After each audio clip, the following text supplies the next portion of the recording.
I'm giving away a MX Creative Console from Logitech and the MX Master 3S mouse. All you gotta do is follow me and Logitech over on Instagram and make sure you drop a comment on this video, including your Instagram handle. I'll need that to get in touch with you so I can send you your prize. Shout out to Logitech. All right, let's get into this video breakdown. Today, I'm gonna be talking about the road trips you never saw, the film, the movie that I recently dropped on my YouTube, where I basically went on 4 different road trips over the past 5 years at different time periods, and I crafted them all into this one masterpiece of a video. I'm proud to say that this video is sponsored by Logitech, and we'll get to that shortly. We'll talk about that a little later, but right now I want to talk about my ideas and the concept for this entire project first. Over the past 10 years, I've done a lot of different road trips and I've made films out of them. And the reason for that is because I just enjoy being free, taking my camera, going and exploring the world. I like seeing it from the ground and not taking a quick flight. I like the delayed gratification. I like the long process. I like stopping and seeing things and using my camera. So back in 2020,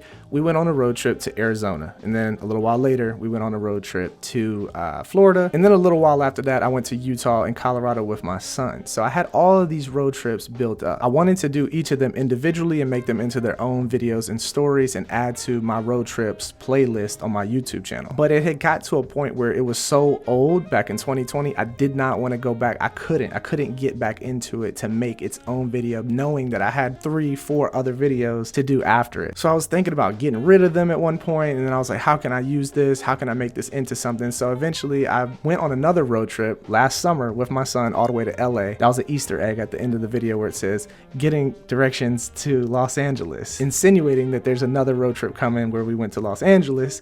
I don't know if you caught that or not, but yeah, last summer we did that road trip out to LA, and it gave me so much time to analyze and think how I was going to put this together. I almost made a video called I Moved to LA, but it gave me so much time to kind of think about how I could take and structure all of these different videos and make it into something. So I decided to make it into one cohesive project where I talked about the whole story of it being old and showing moments from each of those situations into one big cohesive project. So that was my idea. I had been talking about it for months. I've talked about it with some of my creative friends. I was thinking about it every day for a minute. For a long time, it felt like a boulder lifted off of my shoulder. Finally, that I got this idea and was starting to tackle it and got it done. It's just been an amazing, it's just been great. But that's how I came up with this concept. Each road trip was different and I didn't have any idea or script in mind. I never script a road trip. You never know what's gonna happen. So I knew that I had 4 road trips with tons of footage. This was 700 gigabytes of footage, and I had to organize it to get this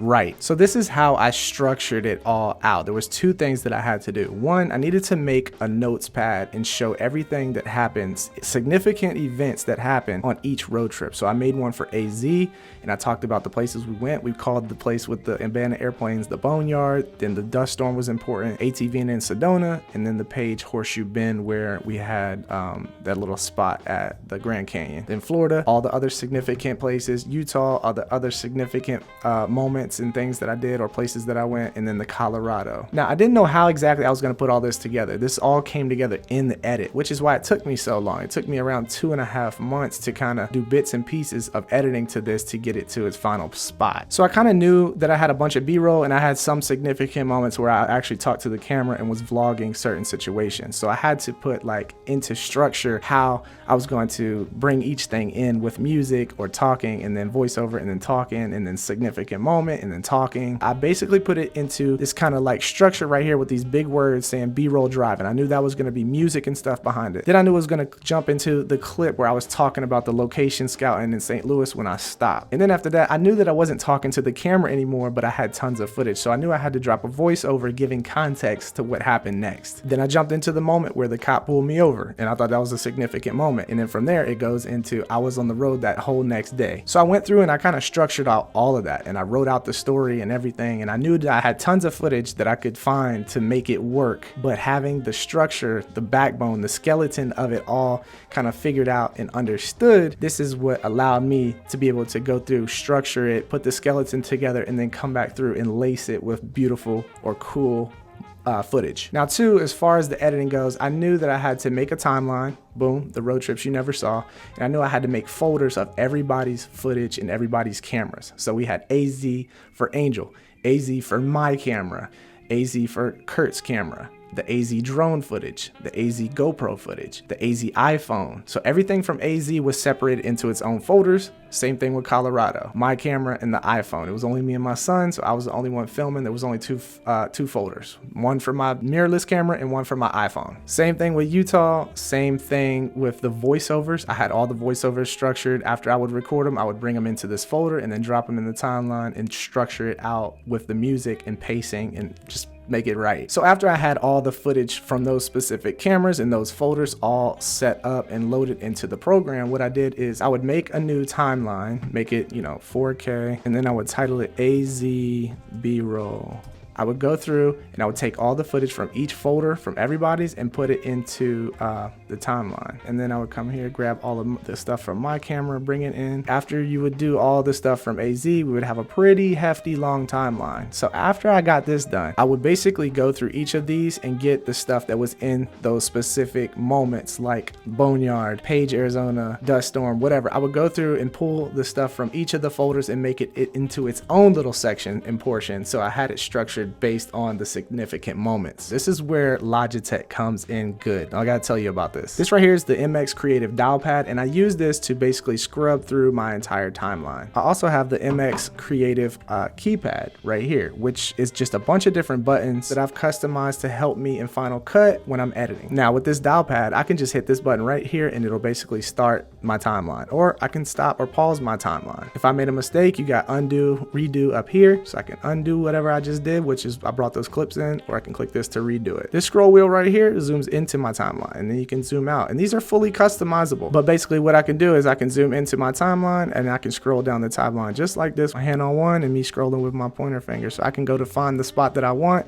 I have trim to start right here, so it'll cut the stuff that I didn't like. I also have another key that I can push to go to the next clip, and I can just scroll to where I like it using this dial pad. I don't even think I used this clip, but I can just hit trim to start. So everything before this moment on this clip gets deleted. Then I can go to where I don't like the B-roll anymore, and I can hit trim to end, and it basically cuts out that special piece. So basically what I did was go through this entire video and cut out all the bad moments and crappy moments and only keep the good moments in the B-roll. That way, when it came time to go fill in the slots after I made the structure and the skeleton of the actual road trip video, I had nothing but great moments of B-roll, and I didn't have to worry about going through and like trying to find something that I need at that moment. I could just skip with this button over here on my Logitech, next clip, next clip, next clip, or previous clip, and it's nothing but the good moments to place into the timeline of the actual film. So this creative console comes in clutch, and I am so happy to be working with Logitech for the entirety of 2025. Not only do I use the MX Creative Console, I have the Logitech keyboard as well, which is just beautiful on my desk. And another amazing gem that I am absolutely in love with, this is my favorite product of all time from Logitech, is the Master 3S mouse. And just like my MX Creative Console, my mouse is set up to do all different types of things inside of Final Cut Pro. All my buttons, all my scroll wheels are assigned to make my editing faster, and that's why I love all of these tools in general. Logitech isn't anything new to me, because honestly, this is the mouse that I've been using right here, this old mouse where you can't even see the Logitech logo on it because I've used it so much. I've been using this for the past 5 to 6 years. I hate the Apple mouse. I do not like the way it makes my hand feel. This mouse right here has been the one that I loved for years. So when I got to upgrade from this little baby mouse into this Master 3S, it is a complete game changer. And not only is that a game changer, but this creative console is also a game changer with being able to go through and select my B-roll and do tons of things. Like I have this button set for add basic title, so it automatically just adds the title or text in there, and I can write in what I need. Also on all this B-roll where it's shot in 60 frames per second, or let's see, what is this even shot in? This was shot in 120 frames per second. So I would have to right click and do speed, etc. I've already got retime to 80% speed on my keypad. I just hit that and boom, now it's already in slow-mo. I can hit play and it's already retimed. It's perfect. The slow-mo is perfect. If I want to speed it up, I can retime it with one button back to 100, or if it's 60 frames per second, I can retime it to 40%, but that looks terrible on 120 frames per second. That's not right. So we'll go back to retime 80. I can scroll to where I want. Let's see, like right there. That's perfect. Go back, trim to start, boom, play.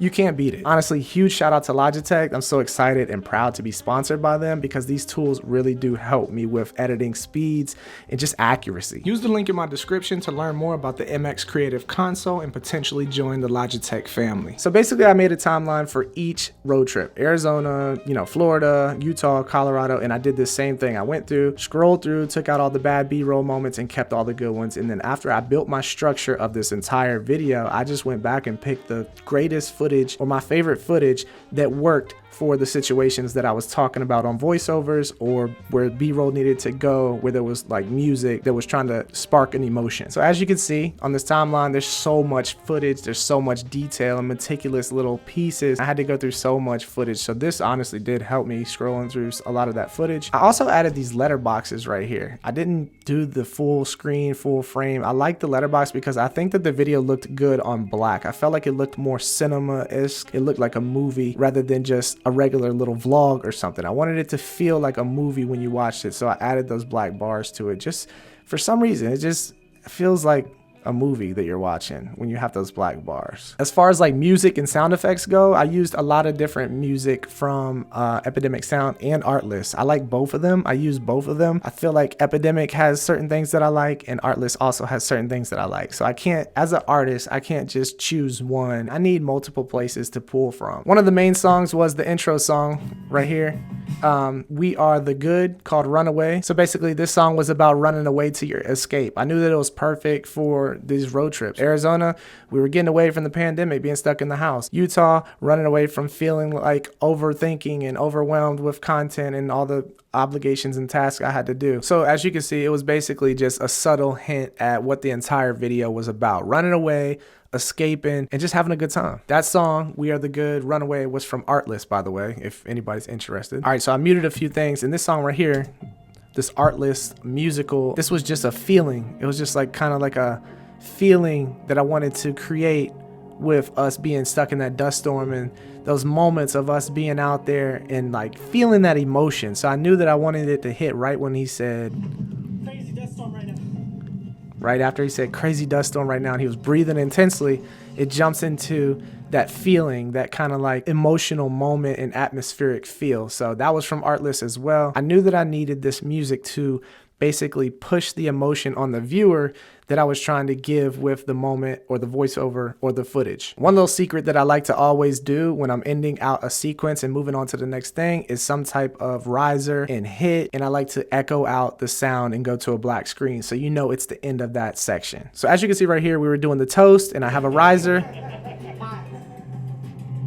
Being stuck in and it hits and goes black, and I basically start summarizing what just happened, and we're moving into the next sequence, the next road trip. And as you can see down here on this song, Sero Zodiac instrumental version, I didn't want the lyrics, I just wanted it to be the music. I knew that it fit the whole Florida vibe. It had like a tropical sound to it, but I started bringing it in slowly right after I cut to the black screen and started talking about the little summary of the previous sequence. So you can hear the music kind of subtly coming in. Following that, we took a spontaneous trip to the Florida Keys.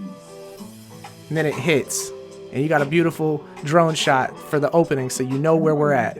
Basically an establishing shot. And then I go into this dark shot of this time lapse of the clouds because I knew I was going to go into a little moment where I tell you what happened next. And what happened next was a couple years went by and I was feeling like, oh my gosh, I had these road trips. I felt so bad. I needed to get it done, but I couldn't find the concept or what I wanted to do to get these done. I couldn't find the motivation to go back to the footage because it was so old. So this is how I felt. I felt dark. I felt low. I felt like I needed to get it done, but I couldn't. So I was like, I'm going to go on another road trip with the homies and I'm going to get some inspiration. So a riser, it hits.